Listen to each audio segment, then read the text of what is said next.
Hello and welcome to Reaching Out. I'm Ruth Bailey, your host. Today we're going to have a program that both guests that I have are involved in our Oakview community area. Our first guest is going to be from the Salvation Army, and he's a volunteer with the Salvation Army, Hank Ramirez. How do you do? Thank you, Hank, for being with us today. And our second guest will be Maria Alvarado, and she is with the Community Service Programs Incorporated. And you are both located in the Oakview area, I know, the Oakview Elementary School area, and we have several things that are going on there. And I know that you aren't involved in the very same thing, but you are in the area helping the same people. So I think we'll start with you, Hank, and the last half of the program we'll come and talk to Maria. So you can just learn as I'm learning, Maria, and sit there looking very pretty, okay? Hank, it wasn't too long ago that we talked with the Salvation Army people, and they were telling us about their program that's been around for years and years, and everybody knows the Salvation Army. But we didn't have anything in Huntington Beach on a regular basis, and I understand now we do. Could you tell us what it is and how you got involved in it? Yes, we do have. We have a trailer that's situated there in the Oakview area that serves not only people in that area, but also in all of Huntington Beach. And I've been involved with the Salvation Army. In October will be 1 year. Okay. And initially, the facility was only available to the people on a very limited basis. We now operate the office from noon to 5, 3 days a week, on Monday, Wednesdays, and Thursdays. Okay. And how did you first become involved?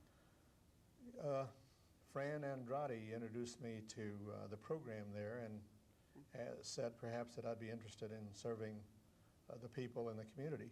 Okay, explain who Fran Andrade is. Fran, I know, but... Yeah, Fran Andrade is a community liaison person that works out of the elementary school in the Oakview Grammar School. Okay. And she's been involved in that area for many years.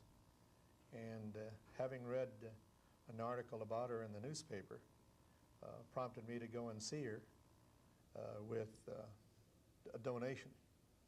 And as a result of the donation, she told me about the Salvation Army and that they were looking for volunteers. So since that date, I've been involved with the Salvation Army there in the Oakview Center. Okay, we might say a little bit more about what the Oakview area is, and specifically it's a couple of 3 or 4 streets in our city, and it's located... It's primarily bounded by Warner, Huntington Beach, or Beach Boulevard, Slater, and Nichols. And it's in that area that it's primarily, I would say, at least 50% Hispanic. However, other races do live there and continue to live there. Other minority Yes. races live there, okay. A few Asians and a few blacks, but primarily Hispanics from not only Mexico, but also Central and South America. Okay, and so if you're open 3 days a week, how many people keep this open? There's 3 of us that work. My wife, Jerry, works there, along with a gentleman by the name of Roy Miller. All 3 of us are retired people, and all 3 of us are bilingual. That certainly helps. Yes, it does. And Roy Miller was formerly the principal at Wintersburg High School. Oh. The continuation school, and he's bilingual, and he works there on Wednesdays. And of course, being bilingual is very helpful and a great attribute to the people that are in that area.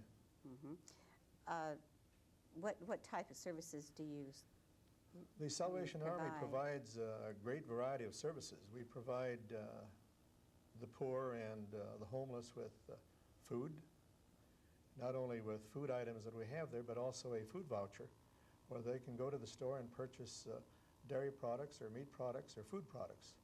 They are not allowed to buy paper products or soap, that kind of product, but strictly food items.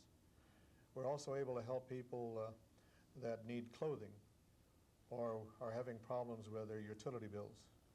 We can't help them once the utility has been turned off. We can't help them to turn on the utility because part of that the money comes back to the customer. But if they have an overdue notice or a notice that they're going to discontinue the service, we are able to help them with Sometimes that they help. just turn it off without giving any notice, don't they? I hear. Once in a while they do Yeah. that. Either they delivered the notice and the party didn't get the notice, and so they're surprised when they come home and, of course, and the service has been turned off. But we can't help them once the service has been turned off. We're also able to help people with refrigerators or a washing machine. We're not able to pay for the full amount, but if they can find an item at one of the Salvation Army thrift stores, we can help towards the purchase price. So that is very helpful. If anyone has a surplus, a stove, a refrigerator, or an appliance, they could certainly donate it to you. Oh, couldn't yes, they can call us, and we'll be happy to refer them to the pickup service number so they can schedule the pickup. So many times people feel that large items like that you won't pick up, but you will. Oh, yes, they'll pick up all of those items. Whether and they're working or not? that is correct, Oh, because okay. they have a service unit where they go through and repair the items, and they try them for 2 or 3 weeks to make sure they're properly operating before they appear in the thrift stores for sale. Okay, do you have, where's the nearest thrift store? We have one in Westminster, 2 in Garden Grove, 1 in Santa Ana, 1 in Costa Mesa, 1 in Buena Park, and we have those addresses and telephone numbers for those individuals that are interested in shopping at our They're in the Salvation book, Army. but if you have a phone at the trailer that Oh, they can yes. call you, They could can you call. give that to us? Yes, our telephone number is 841-0150, Okay. and we're limited to helping only residents of Huntington Beach. We have other offices in the county, and the other offices specifically help people that live within their areas of jurisdiction. Okay, so how long have you been operating now in Oakview? I've been involved for a year now, but since we first started initially, the Salvation Army was only assisting about 28 clients a month. We are presently helping an average of 2,000 individuals All a from month. Huntington Beach? Yes, from Huntington Beach alone. Are most of them from the Oakview area, or? I'd say about 70% are from the Oakview area. Okay. But we have people coming from all areas of Huntington Beach, close to the water here, and as far north as Bolsa. So we have people from all of the Huntington Beach area that we serve. And can you give us an example of someone who comes in and needs services and how you provide them for Well, them? we interview, and they have to establish that they do, in fact, live in Huntington Beach. They have to provide a utility bill or a driver's license or a California ID that gives their name and shows the current address. Once they establish that they are residents of Huntington Beach, then we try to determine if, in fact, they are in need. Once those 2 items are established, then we need a Social Security card or a utility bill or a Social Security number or a resident alien card that indicates that they're here legally, Oh, okay. so that we can provide assistance. Okay.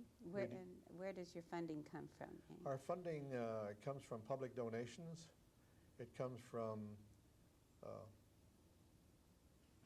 grants, and we received a grant from the Human Resources Board of Huntington Beach. We also helped by United Way and some of the other foundations but primarily we depend on public donations and grants to give us the funds to supply food items and vouchers to help the needy and the homeless.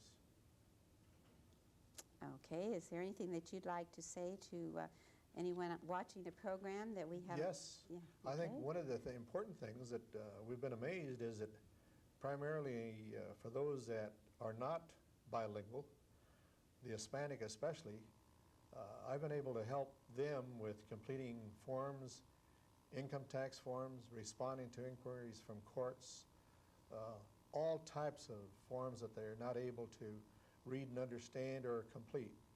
So I've been able to provide a lot of assistance over and above what normally the Salvation Army does. So we feel very good about being able to help so many people in so many different ways. Well, that's great, Hank, and we want to thank you for volunteering and wanting to help the community in which you do live. Yes, we do live. Huntington. I do live in Huntington Beach. Okay, we're going to take a short break, and when we come back, we're going to hear from Maria about the community services. Okay?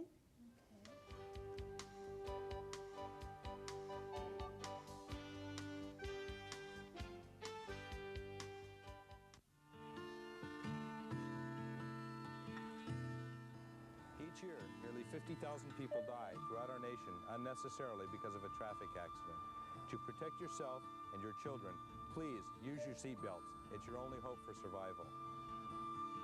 Hi, this is Bill Medley of the Righteous Brothers. Don't be a fatal statistic. Think safe, be safe, and buckle up for safety.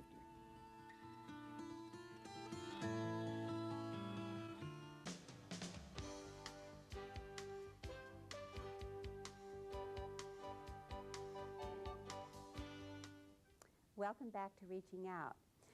We're going to be talking with Maria Alvarado now about the Community Service Programs Incorporated. And that could be almost anything, Maria. I know you're in the Oakview area too, as well as the Salvation Army is. How close are you together? Just about a few feet away, maybe 3 feet away. We're right next to each other. Are you in a trailer also, or? It was originally a trailer. It's a community center. It's a lot bigger trailer than the Salvation Army has. Mm-hmm. And because they provide recreational activities for the kids. It's in the main community center. Yeah. Mm-hmm. Okay. It's in the main. Uh-huh. And my office, which I shared with a couple other people, is in the community center. And the community center is right next to where Hank is, the Salvation Army. Okay. What is Community Services Programs? Is that something, an Orange County-wide program, or? It's mostly a South County. We have some offices in up North County, and we provide counseling service for youth at risks. And it began in 1972 at UC Irvine. A staff member from UCI began the program in 1972, and from there it spread down to the South County and a few cities in North County. And it started with family counseling back then, but now it's individual, family, group, outreach in the communities. So we practically do everything. Oh, okay. You don't just work with youth, but you work, naturally, if you're going to work with the youth, you're going to work with their families. Yes, we try to work with a lot of their families because I think parents are very important to the kids and the values they hand down to the children. Okay, and you're a counselor. I'm the counselor. What's new about CSP and is a gang intervention program, and that I've been involved with it for about a little bit over a year. Okay. And it began a little bit over a year ago. And the gang counselor at the Oakview Center, and that's what we're specializing is with gangs. We've always specialized with youth at risk, and the difference now from back then is this young people are doing, all these activities in a group now. Mm-hmm. So, which makes it a little bit more dangerous, and that's what we're dealing with the gangs now. Okay, and you've been involved with this program since you came to Oakview, or you were before that, actually? I was involved with another gang program before, and then I Okay. came to community service to do the same thing because they had told me that you work with the Hispanic gangs, Mm-hmm. and I like doing that because I am bilingual and bicultural at the same time. So I wanted to work with my kind of people because they seem to be a little bit more comfortable. Well, we read a lot and see a lot on television about gangs lately, and I think everyone is so concerned. Is there really something that can be done, and how dangerous are these gangs other than what we really know that's happening in the news? Well, gangs are dangerous. The young people in the gangs are considered criminals by the legal system. We work closely with the police officer, and so our referrals come from the police. So these young people have gotten in trouble, and that's how they come to us. And the way we're dealing with it is through family counseling, that's our intervention, and we work with the schools. Have meetings with the teachers and the principals at the school to help these kids out. We visit them at juvenile hall to start our counseling and our intervention process from, since they get in trouble, and then we carry on that through. How do you feel you reach them? I mean, really, aren't they going to want to belong to the gang? Are you saying you really, to them during the counseling part of it, that you really shouldn't belong to a gang? Well, the problems a lot is these kids are raised together and they're friends, and it's hard, and everybody will tell you it's hard for them to actually get out. They have to actually leave the area. But the way we deal with them is I try to focus on the individual. How can you take care of yourself? You got to think about you. That's how we start dealing with them. Because as a group, this person, either he or she will get in trouble. So I try to focus just on the individual. How can you help yourself? And that seems to be working because it's making them help themselves instead of thinking of a group, think of the individual. So more focus on themselves. On themselves and their own self-esteem and what they can accomplish without being in a gang-type situation. Right.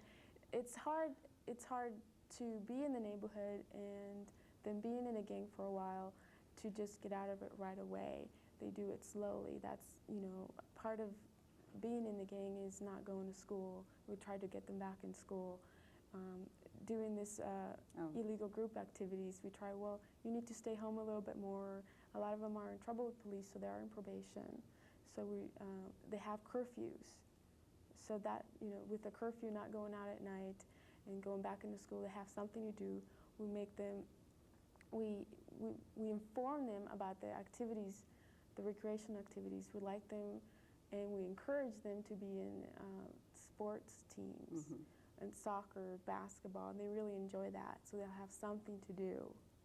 That's what we encourage them to keep them busy. Not physically capable of, playing a game that well, and are there other activities that you can steer them into other than sports? Well, we do a lot of community service, helping others. I have a club of newcomers. We call them, it's called Welcome. We put out dances. They're not, they're all kinds of kids, not necessarily just gang kids. It has nothing to do with sports. With the help with the community center, we have yard sales. We get things donated to us. We also have dances. This is not necessarily sports, but we put this out for the community, then come in, and that's how they can help out if they do not want to be involved in sports or helping other kids. Well, most of the kids that you see are from the area that live in the Oakview area. Most of the kids are from the Oakview area, and they are referred to us by the police department or the probation department. They are able to come and ask for help themselves, but most of our referrals come from the police. Does that mean they've already gotten into trouble as a gang member before they come to you for counseling? Exactly. And some of them are really deeply into trouble, some are not, are starting out. And if the police officer or the detective thinks they will benefit from counseling, they will send them to us, as opposed to juvenile hall. And the school also refers some kids to us. They start noticing the way they're changing their dress, what they wear, how much in trouble. There are signals that tell you this person's in. So they start getting worried before it gets even worse. They start referring all these kids to us. And so I work in the schools. I'm usually there in the mornings at the schools, in the afternoon in the Oakview Center. So I'm always around. What ages are we talking about that they start into this? The youngest that I got referred because of gang incident was a 5-year-old. So they start they start very, very young, mimicking the signs, the dress. And so they started worrying about that, and I got him referred, and we started working with the family. And he had an older brother who was involved in gangs, and he's right now in a correctional facility. So it's a generational, his older brother. And but also because we work with families, you see kids from 1 month, to 30, 40, 50 years, all ages, because we work with the families.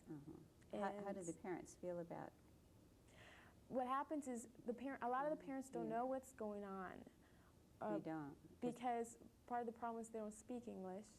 So if the kids don't go to school, no one can understand. If the principal calls or whoever calls from school tells them, your child wasn't in school today, they don't know. They pass the phone on to the children, so they cover themselves. Exactly. So they got this routine going on. They don't know what's going on. So part of my job is informing them when they do get in trouble. I tell them exactly what I read, what happened, and a lot of them are surprised. They don't know, and the dress they think is just some fad that's going on. And they see it on TV also, in a lot of the programs. There are gangs and. Well, a lot of the times they're working. Since this is a low economic area, some parents have 2, 3 jobs and they're never home, which is part of the problem.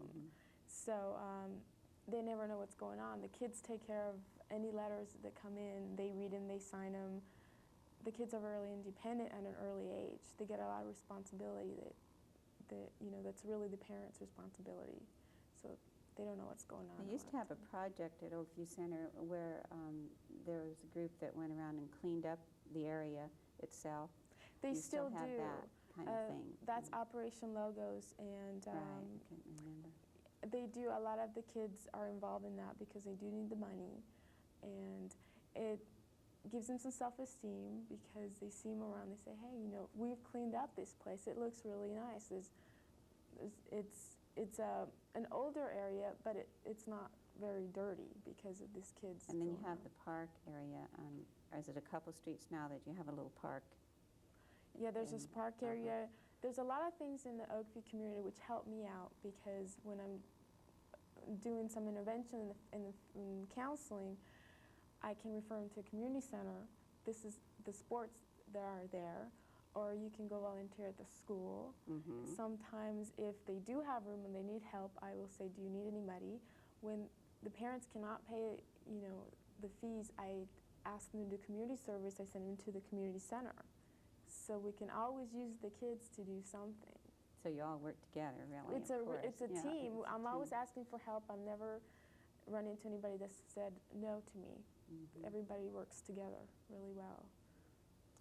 In the time you've been there, have you seen that you've really helped a particular family or child get out of the gang, actually? There's a few families I helped. What I can tell you, I've helped the kids cut down some of their activities, the illegal activities. And that's what really... drug-related, a lot of it? A lot of drug-related, and their activities is known as gang banging, which is illegal activities, and it includes graffiti, stealing, car theft, any other violence. And what I try to do, like I focus on them, I said, doing this is not going to help you. You got to take care of yourself. I have a few families that always keep coming. I'm done with them, but they always keep coming just for information, for anything. And so I know how the kids are doing. What's important to me is for them to cut down their illegal activities, which get them in trouble or hurt other people. That's what's important. Do you have more, just yourself as a counselor? Do you have other counselors who work with you? Our program is really new. There's Huntington Beach, we have a diversion program at the police department, and they have a lot of counselors there. But at the Oakview Center, it's me, and we have another program starting in another city in South County that's about 6 months old. There's another counselor there. It's a very new program. It certainly is a worthwhile venture, and I wish you all kinds of luck. And I know it's something that we're all concerned with. The community is certainly going to be better for the kind of thing that you're trying to do. Right. And I'm just afraid we're out of time, but I'd like to have you back in a year from now and see what results we have. And I want to thank you both so much for being with us. Hank from the Salvation Army and Maria from the Community Services Program. Thank you you. for inviting us. And thank you for watching Reaching Out. Please join us again next time when we will again bring you a program about people helping people. Please get involved. I'm Ruth Bailey saying goodbye for now.